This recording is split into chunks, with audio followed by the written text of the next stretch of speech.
A rollercoaster year for Sri Lanka.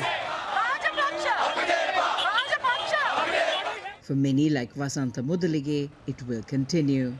The student leader has been detained under terror laws since August.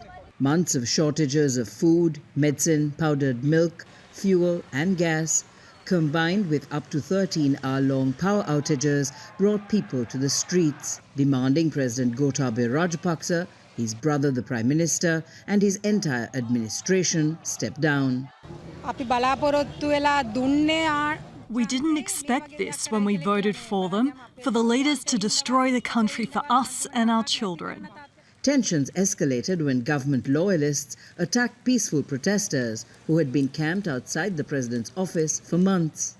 In retaliation, people torched government vehicles and ministers' homes. A member of parliament was beaten to death in the violence that followed. Prime Minister Mahinda Rajapaksa was forced to resign. The president appointed Ranil Wickremesinghe as the new premier. That decision did not go down well with protesters who vowed to continue their campaign. These are the scenes the government is desperate to avoid.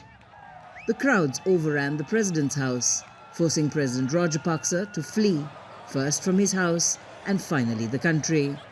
And the sheer number of people trying to get in to see the president's house is posing a real problem. The protests really put the attention on the political leadership and what the political leadership could do. And there was now, I think, recognition that there has to be political accountability.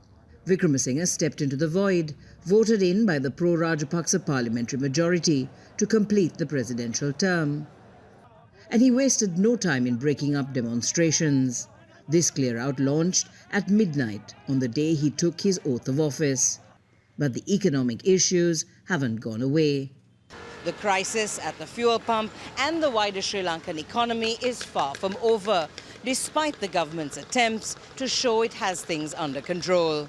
Authorities say they have stabilized the economy and are confident of bailouts from the international community. This crisis is primarily a governance crisis that has manifested itself as a crisis in the economy.